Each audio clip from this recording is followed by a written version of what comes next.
What's going on, guys? Coach Gaglione here. It's another edition of the Powerlifting for the People podcast. I'm your host, Coach Gaglione. We've got an interview today with another one of our members. Randi, how you doing today? I'm doing well, thank you. Excellent. Randy's back up at school. For those that are listening for the first time, just quick intro, just who you are, what you got going on right now, and then we'll kind of jump into like how you kind of got started, with your lifting.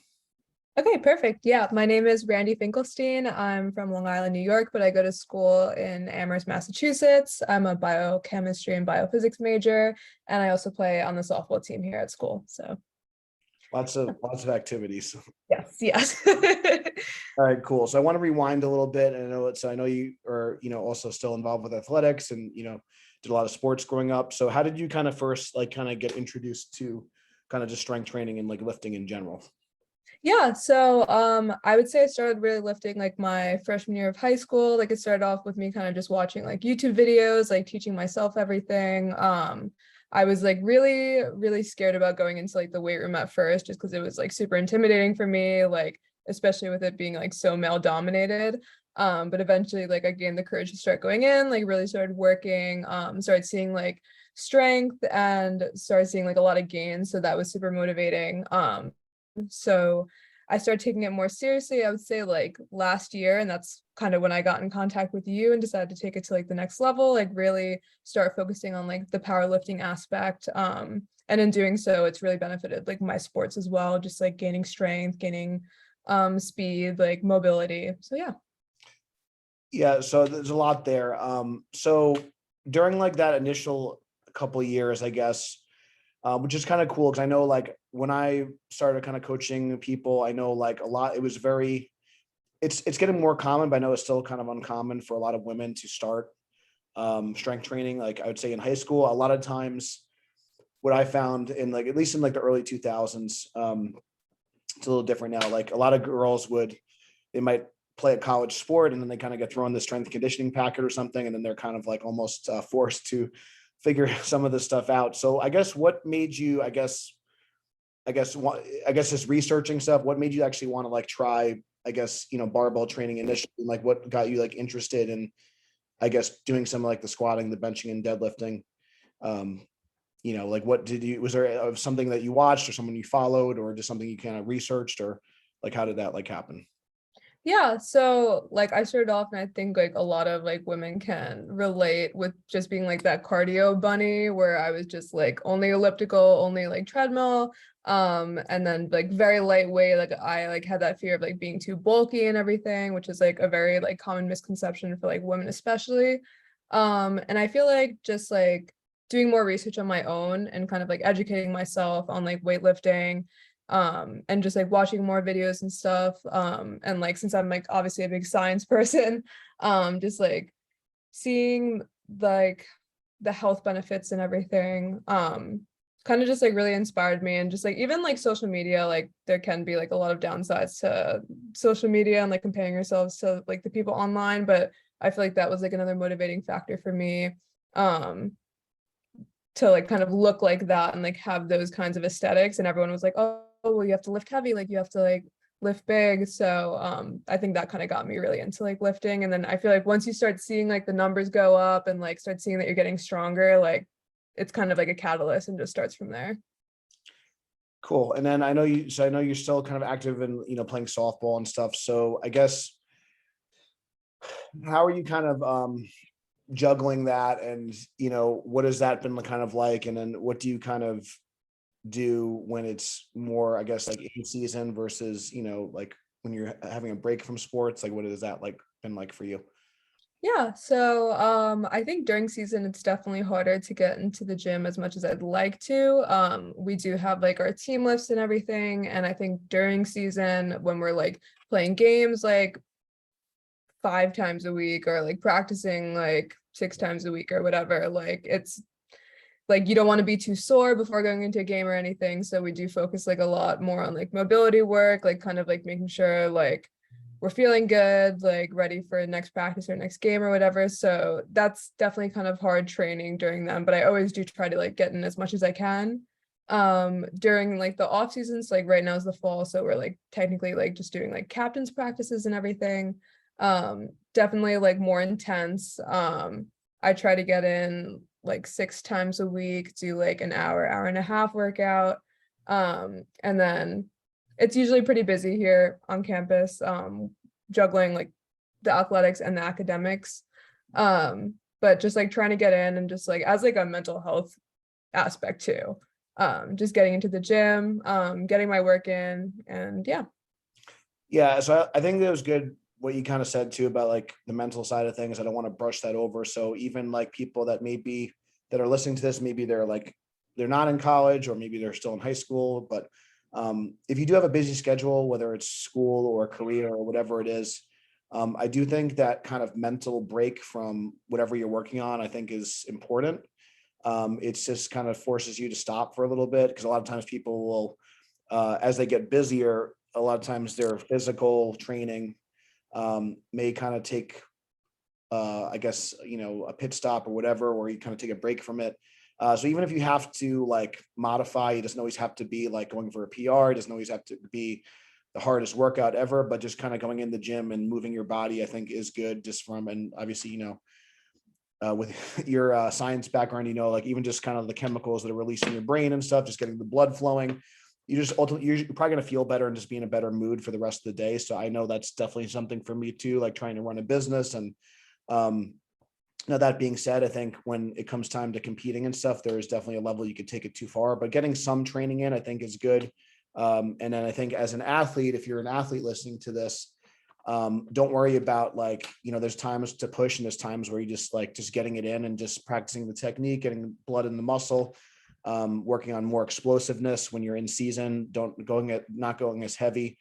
You could still do a lot of the same movements, but you don't necessarily have to go max effort all the time and, use lighter weights, use lighter percentages, do more explosive work, keep your technique solid, make sure you don't do anything that goes into pain. But I think it is important to still do some training. So I know like even for you, coming back from school in the summers, and Randy usually trains with us during like the summertime and the intersession, you didn't really have much time to prep. So kind of fast forward a little bit, you've been kind of training with us on and off the past year. And then we kind of, twisted your arm enough to enter your first competition with not much like time to really peak or anything. So your team did like well enough where you were in playoffs and stuff. So that kind of cut into a little bit of, which is great. But didn't leave you a lot of time to train. So I wanted you to maybe like recap a little bit on like how was it like getting ready for your first competition and what was the experience like actually competing and doing a meet? Because obviously you could hit maxes in the gym and you could hit PRs in the gym, but like obviously doing it on a platform. So tell us about like that and like what was different, what was like fun, what was maybe some things that were unexpected training for your first meet. Yeah.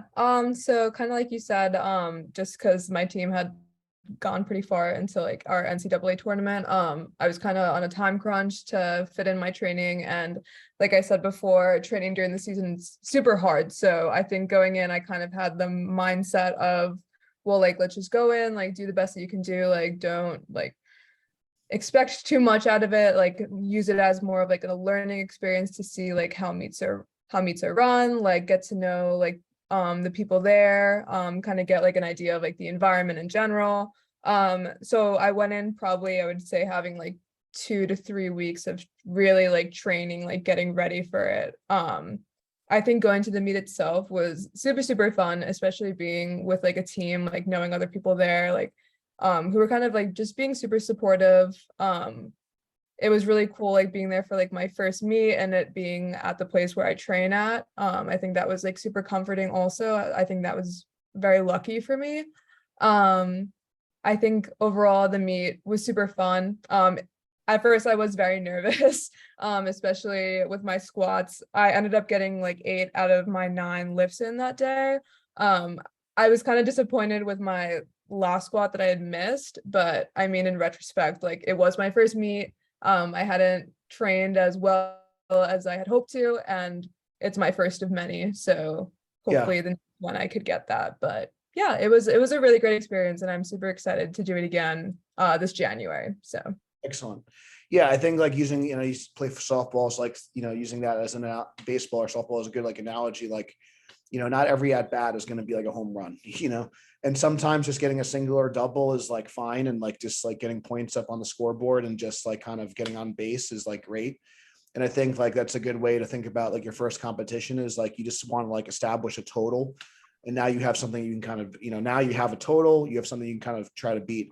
Because you might have like individual PRs, but doing them all on the same day is a different animal. And then doing them with judges, and you can't like, oh, well, if you didn't feel so good that day, like it's just, you have to do it like that day. So you can't have like, it's not always gonna be like the perfect scenario. So I think like doing your first meet is good just to kind of like rip the Band-Aid off and do it. And I also think that, like you said, just to kind of, you said you did at your home gym and stuff.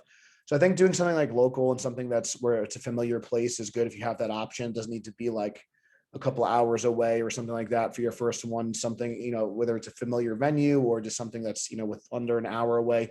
Now, there's so many options for like, this competitions almost every month.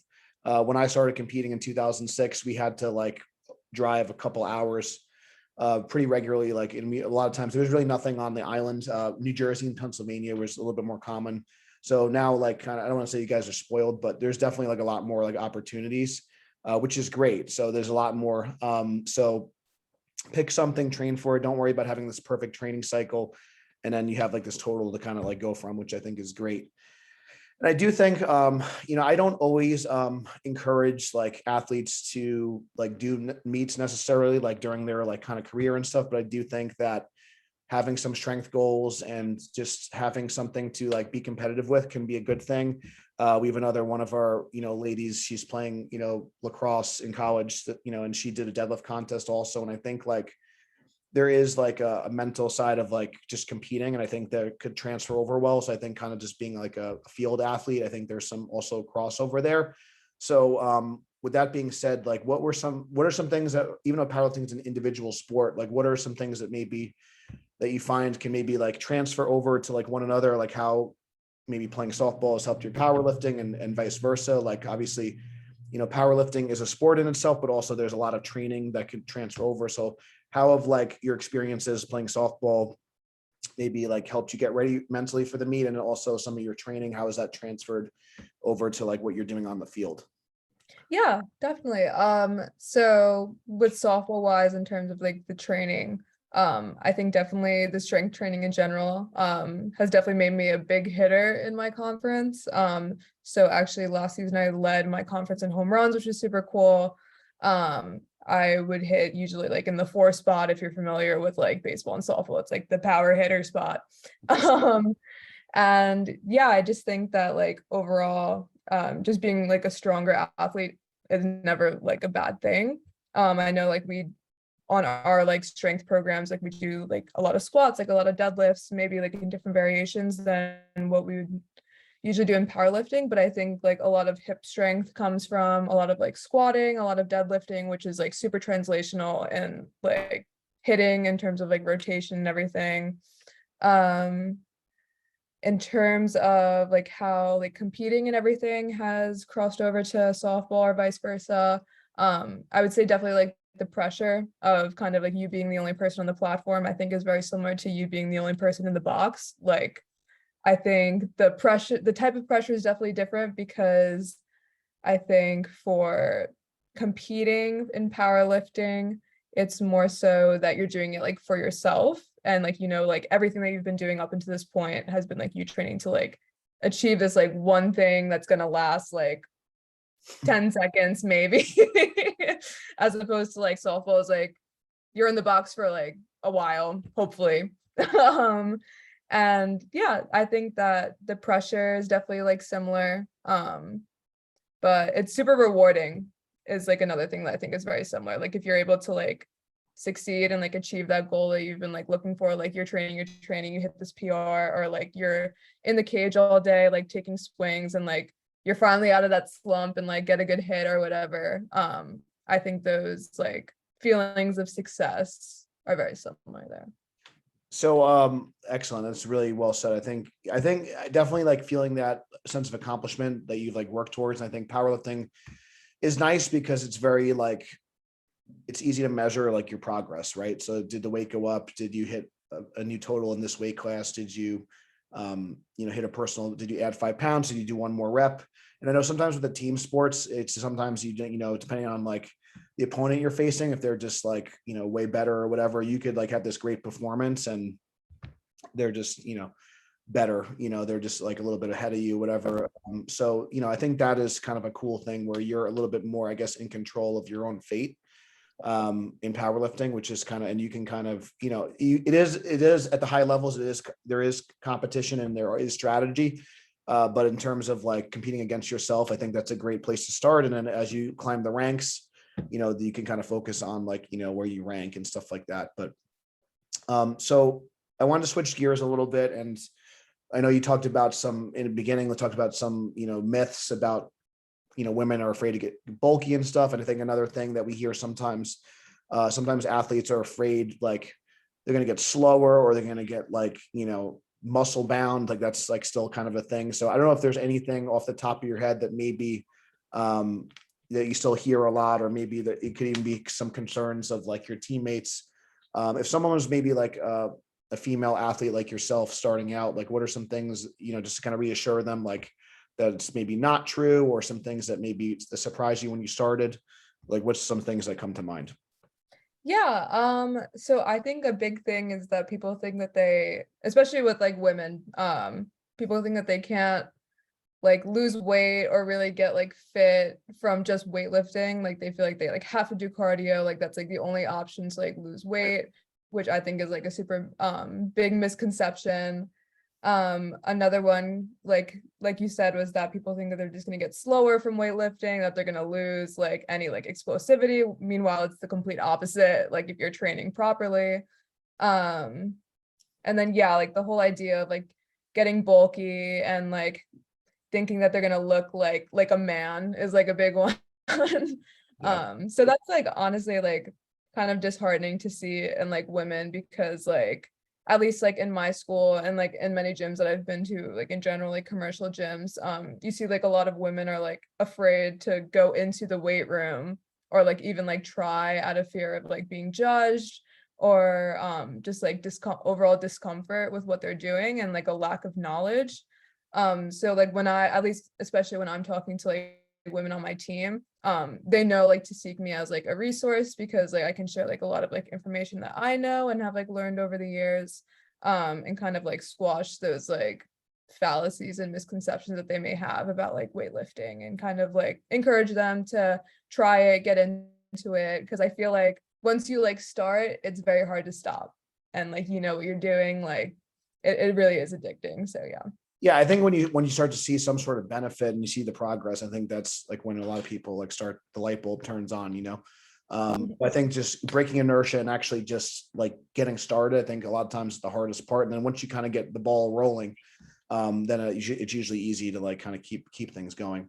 So with that being said, like, do you have some other advice for some ladies that maybe if they're like, that maybe they don't have resources like yourself, they're not on a team? I know like obviously you sought out like our gym for even more like knowledge. Like what is some advice for people like starting out? Yeah. I think honestly, like your best friend is the internet. I mean, obviously be careful with what sources you're using and what resources. But I think YouTube is honestly like a great way to start. Just like looking at videos, like watching some like influencers that know what they're talking about. I watch like a lot of like science-based athletes and fitness influencers that really like connect to me, because I can see like the scientific aspect of it. But for other people, just kind of finding like what you're interested in, or even just like going into the gym with like friends, just to start off, and so you feel like you have a sense of like community while you're there, is really nice. Yeah, I wanted to kind of like this has been something I've been kind of thinking about a lot, and it's almost almost like I've been shifting gears a lot with where my focus is in terms of my own content and stuff, and that's why I like having these conversations. It's a little bit, you mentioned like YouTube first, but before other things, I think in general, like longer form stuff is generally better than like trying to find like how to figure out how to deadlift on TikTok. Not to say that you can't, but not to pick on TikTok. We'll probably get less views now that I'm like bashing something, but But my point is that something like a podcast, it's kind of hard to fudge, and something like a longer, like a 20-minute YouTube video, there's usually more like thought put into it and more research and things like that. I will say that I just want to, and I know just for the people listening, I think that you're like pretty, good, and you obviously like figured some stuff out on your own. The research kind of evidence-based stuff is kind of like a buzzword also. So some people will like kind of slap that on there, and like it's bro science in like disguise. So I think that if someone's been around a really long time and they kind of have that science background, I think that's really good. And if there's some sort of like anatomy and physics component, I try to like dumb things down.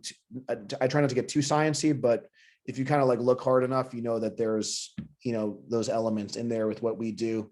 And a lot of stuff that we do, I really try to make sure that you guys are doing things in a safe way.